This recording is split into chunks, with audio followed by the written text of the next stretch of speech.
Nancy Netzer, and I'm a professor of art history and director of McMullen Museum here at Boston College. I also serve on the board of the Massachusetts Foundation for the Humanities. It's my pleasure to introduce Randall Kennedy, the moderator of our third and final panel, the Supreme Court, Jurisprudence, and Presidential Power. Randall Kennedy, known to many of you, is the Michael R. Klein Professor of Law at Harvard University Law School. He's a graduate of Princeton and Yale Law School.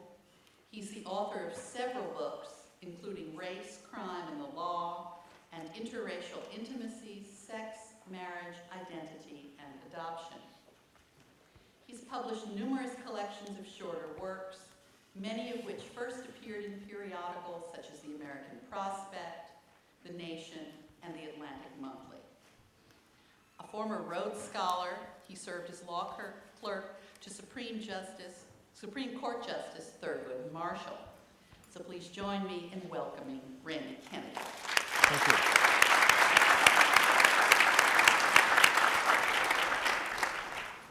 Thank you very much for the generous introduction. This audience has been treated to two very fine panels with expert commentators and very interesting, lively commentators. And now we have a third, which will be similarly excellent.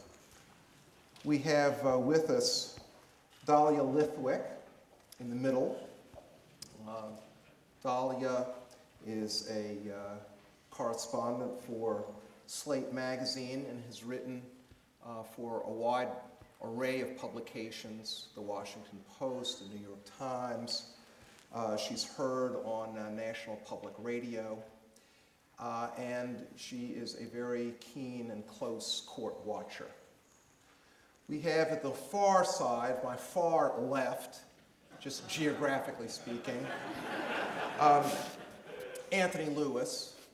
Anthony Lewis, a longtime columnist in the pages of the New York Times. Anthony Lewis, winner of 2 Pulitzer Prizes. Anthony Lewis, author of several books on the Supreme Court. One was mentioned in the earlier panel, his book, Gideon's Trumpet, 1964, always mentioned as one of the classic books on a Supreme Court case. And then third, my colleague at Harvard Law School, Jack Goldsmith. Jack was a part of the Bush administration, served in the General Counsel's Office of the Pentagon, and then served as Assistant Attorney General in the Office of Legal Counsel. So we have these 3 commentators who will address themselves to the question of the Supreme Court and presidential powers. And of course, this comes at a key moment in our history because this subject is very much on the front pages. And so without further ado, let's go to the subject. Question number 1, how has the Supreme Court done in adjudicating the cases that have arisen from the War on Terror? The court has dealt with 3 major cases, 2 in 1904, 1 this year. How do you think the Supreme Court has done? Jack? Okay. Well, the 3 most important cases that they've decided in the War on Terrorism are the Hamdi case. Let me just say what they say. Please, yes. The Hamdi case, which held that an American citizen captured on the battlefield in Afghanistan the president had the power, pursuant to a congressional authorization, to detain an American citizen captured on the battlefield who was allegedly a member of the Taliban until the end of the Afghan conflict. That was the first part of the holding. And then the second part of the holding was that Hamdi received certain minimal due process rights in determining whether, in fact, he was an enemy combatant. The president had asserted essentially that the courts had to defer to the president's factual findings. The second important case is the Rasul decision, which held that basically that statutory habeas corpus that the federal court's habeas corpus jurisdiction extended to the detainees on Guantanamo Bay. In the third case this June, the Hamdan case, the court invalidated the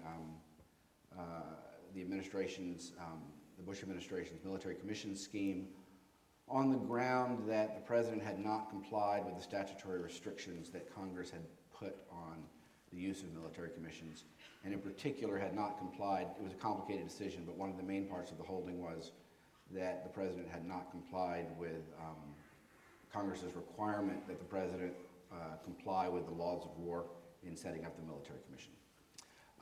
So how do I think the court's done? There are sort of three ways you might look at this, I think. One is sort of the quality of the opinions and were the arguments persuasive on their own terms. I myself, in two of the cases, didn't find them terribly persuasive on the merits. That would be the Rasul case and the Hamdan case. The Hamdi case I thought was more defensible on the merits. But these decisions, I'm not sure that's the best perspective from which to judge them, whether the sort of quality of reasoning based on the relevant precedents. I'm not sure that's the best perspective from which to look at them. Second perspective is, did the Supreme Court act aggressively vis-a-vis presidential power and slapping down the president? In all three of the cases, the president ostensibly lost. Or did it act narrowly? And I think the court in all three cases acted fairly narrowly. I mean, it could have acted more narrowly, but in all three cases, with the exception of one part of the Hamdi decision, the court basically ruled on statutory grounds, and it ruled on statutory grounds in a way that left it open to the president to go back to Congress to get authorization from Congress to do what the president wanted to do. So the Military Commissions Act, which was signed in the last week, basically the president went to the Congress and got authorization from Congress to do the things that most of what he had been doing in the absence of express or at least recent congressional authorization. The same thing in the habeas corpus case, at least there. We don't know what the court's going to do in the future, but at least there the court ruled only on the statutory ground and left it open to Congress to come back and say something different. I think this is an appropriate posture for courts to take in wartime especially. One way of looking at what the court has been doing in all of these cases, especially the last two, especially Rasul and Hamdan, is basically saying you, the president, can't do this on your own. It's really it's what some people have called a democracy forcing rule.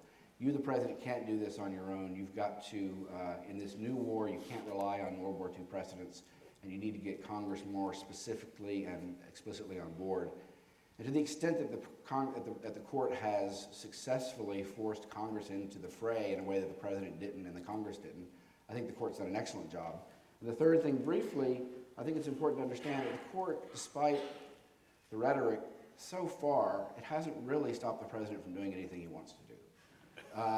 And that's important to understand. These have all been construed as huge defeats, and they have been legal defeats. But none of these decisions have questioned the president's power to detain enemy combatants during the conflict. None of the decisions question the ultimate power to try enemy combatants by military commission. So I think on the whole, if we just move away from the rhetoric and the politics of the particular decisions, I think the court hasn't been terribly aggressive. And some of their particular rulings, I think, were controversial, but they haven't been terribly aggressive overall. And I think that they've left it open for the political process to have a pretty large role, and I think that's the appropriate posture the court should take in wartime. Dahlia?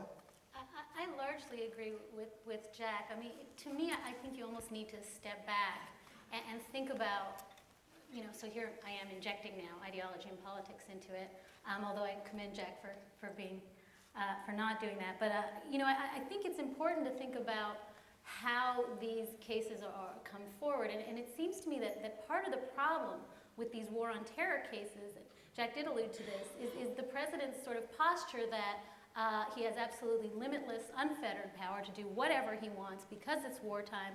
Why? Because his Article 2 powers allow him to do so, and the Congress's authorization of use of military force in Afghanistan allow him to do so. And one of the things that's so troubling about watching these cases, and particularly, I covered them all in the Supreme Court at oral argument, is the extreme position that the administration takes That is to say, there are a lot of nuanced places between, checks and balances as though it's not a war, and the position that the current administration takes, which is, some variation on the unitary executive or plenary powers to the president, whatever you want to call it, in which essentially the president answers to no one. And so one of the things that has just befuddled me as I've tried to think about these cases is why stake out the most extreme position and then stand there and just defend it. And you really saw this at oral argument in these cases where frequently the justices, particularly the, quote, swing justices, O'Connor and Kennedy, would be struggling with the Solicitor General to say, give me something here. Move an inch away from this notion that absolutely no check exists on the president at wartime. And invariably there was the sense that, no, I'm not going to give you that to work with because there really is no check. And so to me it seems that what the court did, and here I agree absolutely with Jack, certainly curbed that, certainly said, look, you have to answer to someone, and I think, the probably most important line that's been penned in the War on Terror was Sandra Day O'Connor's, the state of war is not a blank check for the president. That's the line we're going to, quote to our great-grandchildren someday. But I do think that the court didn't go tremendously far beyond that. I mean, you don't have a sense reading any of those three opinions, Hamdi, Rasool, and Al-Oda, and Hamdan, that the court was sort of, to cite back to the very first panel, making stuff up. There was a sense that the court was in fact being quite, to use the word that I don't know what it means anymore, but humble and minimalist, saying, look, this is too much. These defendants, for instance, at Guantanamo, need some kind of due process. Did the court spell out exactly what that due process was? No. Is that somewhat crazy-making afterwards? Yes, but that's the job of Congress. And so I think I want to end where Jack sort of started, which is this is partly a problem of Congress not doing its job in the first place. If Congress had, throughout this war on terror, done what it did initially with the Patriot Act and said, okay, we've got to update some laws. It's wartime. Let's rethink FISA, the eavesdropping statute. Let's rethink national security letters. Let's rethink how we're going to detain enemy combatants, because Kieran, the cases from the First and Second World Wars are not working. But Congress just sat on its hands largely, and I think as a consequence what the court did was in fact very democracy-inspiring. It said, make some law, Congress, catch up to this parade and make some law. And so I don't have the sense, looking at those cases, that they're radical activist cases. I think the court did a good job of saying, enough is enough, Mr. President, go talk to the Congress. Tony? I don't know that I have a lot to add to what's been said, which was very good. A couple of points about reality. First of all, let's remember what happened in Hamdi and its then companion case, Padilla. The president was asserting the power in Padilla to seize an American citizen in America, label that person an enemy combatant without any process whatever, detain that person for the rest of his life without a trial and without access to counsel in a Navy brig under conditions that latterly, Padilla has asserted, were brutal, that he was beaten up, that he was threatened, etc., etc. That was pretty severe. I mean, you talk about extremity. That's one of the most extreme things that's happened in this country in my lifetime. So I would say that it mattered that the Supreme Court almost in passing said, well, of course you're going to give him counsel in Hamdi. In a couple of sentences, Justice O'Connor said, well, of course there'll be counsel. That's pretty important to have a lawyer when you're being detained for the rest of your life in a prison cell. I think the point about bringing in Congress is also very important and should not be regarded as just a make-weight. In our system, the legitimacy of legislation by Congress is very important. It's very fundamental. Even if Congress does things that I don't like, which it has just done, it's better to have had Congress consider it. And that I regard as a great advance in those cases. Finally, there's a point that I think we have to remember. These cases all come against a reality that's quite different from any previous war that we've fought. It's quite different from the situation in World War II that produced the Kieran case, which Dahlia mentioned, the case of the Nazi saboteurs who landed in Long Island from the submarine. It's quite different from all our other wars, because this war is never going to end, as far as I can see. This is a war against an inchoate bunch of people, terrorists, defined by our government. It's a war against terror. When is that going to stop? When some president says, well, there's no terror anymore. I'm not sure I'm going to live till that day. And so I call it a war forever. And hence, I think, it's much more important than ever before to have rules, to have legal theories, to have legislation, to have a regular process for dealing with the law during a war, because in the other ones, whatever bad happened, the Japanese were taken away from California, Japanese Americans, and put in stockades. You could say, well, it's going to end sometime soon. You can't say that now. Jack, you were in the administration. Do you agree with Dahlia's assertion that the administration was making claims in court that were ridiculously extreme? Ridiculously extreme. I'm not sure I would agree with that characterization. I do think the administration was making arguments on the outer edges of executive power. There's no doubt about it. I think that was less so actually in some of the cases it wasn't. I think that the military commission case, it was not taking an extreme position legally, I do not believe.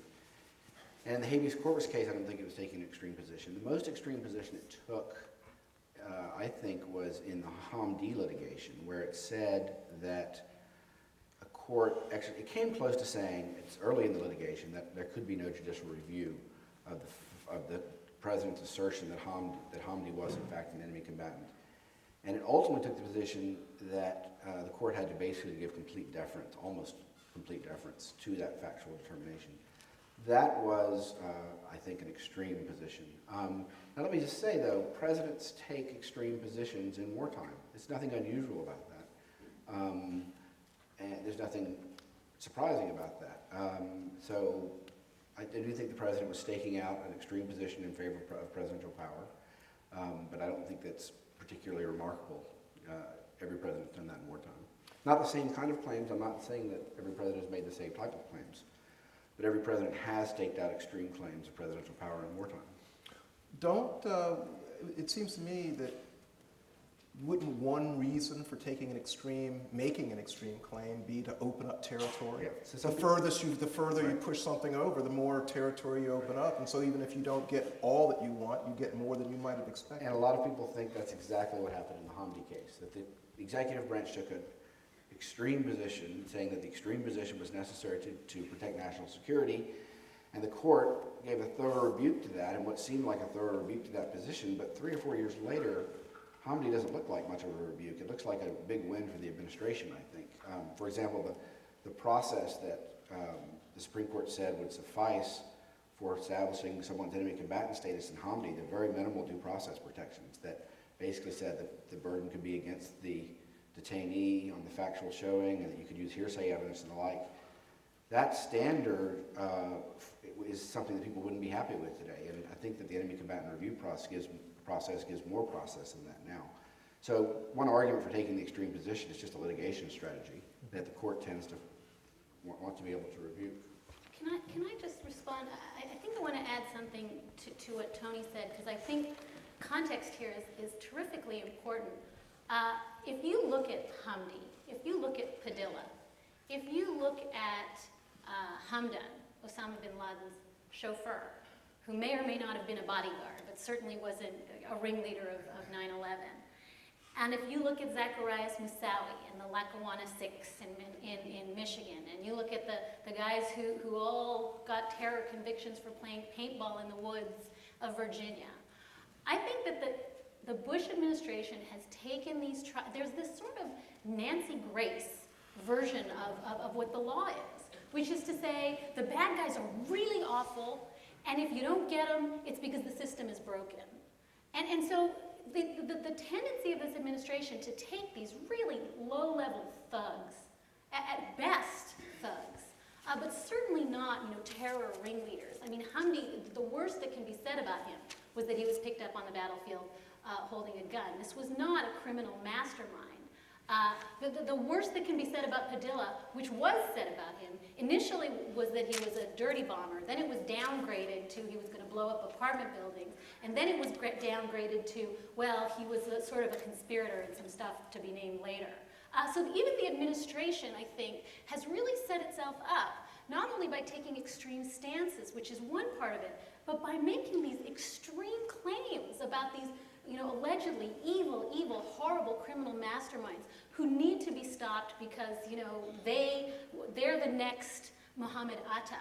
And I just think it's sort of the other half of this coin. It's not simply staking out really, truly, I think, extraordinary legal positions. That's presumably defensible under some theory of pushing the envelope of executive power. But then taking these people and saying this is sort of emblematic of the truly foul, evil doers. And the guy was just some punk who was captured on the battlefield. And even to use the administration's own best evidence against these guys, even if you credit that as being truthful, these are not people who really are justified indefinite detention without counsel forever and ever. Just have a modest addition to what Dahlia said. A small addition. This habit of the administration and its lawyers of painting the people they want to do something to in very garish terms extends to the prisoners in Guantanamo and in other secret prisons, some secret around the world. Secretary of Defense Rumsfeld has called them the worst of the worst, and others often refer to the terrorists. But they haven't been convicted of anything. And hundreds have been released from Guantanamo after being held for years under very difficult conditions and sent home. So evidently we didn't decide they were terrorists. So the question is whether somebody who is suspected is entitled to some kind of fair process. It's not the worst of the worst, and it's not the terrorists, and it's not the other things that Dahlia said. Jack, you want to get in this? Yeah, just a couple of things in response. I don't know to what degree the administration has exaggerated the facts. I'm sure that there's been some exaggeration about some of the threats. But there are some things to consider in this war.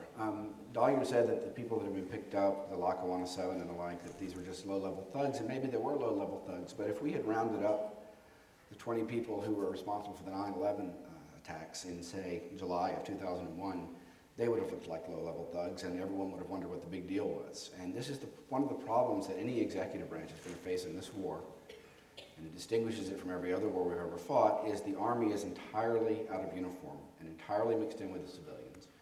Individuals on their own can have enormous power and cause enormous damage. This places pressure on preemptive action. That's an ugly word, I understand, but it places pressure on preemptive action. And Judge Posner has argued that the administration acts too early in some of these cases. They should let the plot unfold a little bit so we could learn more, and perhaps it would be more legitimate, seem more legitimate in terms of the actions the government takes against the people. But it is a problem that any president is going to face, is that you do not know when low-level thugs are just low-level thugs. That's the first point. The second point is there's nothing wrong with in a traditional war, and this is a war that we're in legally. We've had Congress say that twice now, and we've had the Supreme Court say it twice now. So as a legal matter, we're in a war, and the president's war powers are triggered. There's no legal doubt about that now. There's nothing controversial at all about detaining someone in the enemy's army until the end of the conflict. We had 400,000, between 400,000 and 500,000 prisoners of war in this country in World War II. None of whom had access to a lawyer, none of whom had habeas corpus rights. Now, that doesn't mean that that's controlling precedent for this war. I agree that there are differences, and the two differences we've already mentioned. One is that this war is going to go on forever, or for a long time, and two, that the enemy does not distinguish itself from civilians. And what both of those things combine to mean is that mistakes are easier to make, probably. Those 400,000 people we had in prisoner of war camps were almost all caught in uniform. Mistakes are more likely to happen here, and mistakes are likely to be more serious because, in terms of detention, because of the length of the war. But that doesn't argue, it doesn't follow, and so I agree. Those arguments strike me as arguments for increasing the process that we give to people and determining that they really are members of the enemy, and increasing the process that we have over time in determining that they really are dangerous. But it doesn't mean that, that anything problematic about detaining members of the enemy during wartime. The traditional justification, which Justice O'Connor cited in the Hamdi decision, is that you detain the enemy until the end of the conflict, because if you don't, they'll go back to the battlefield.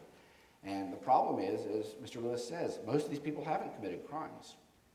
They haven't. They're just members of the enemy. And Or maybe. well, there's some of them are members of the enemy. It's called alleged members of the enemy. Okay. They're alleged members of the enemy, and that's enough to detain in wartime.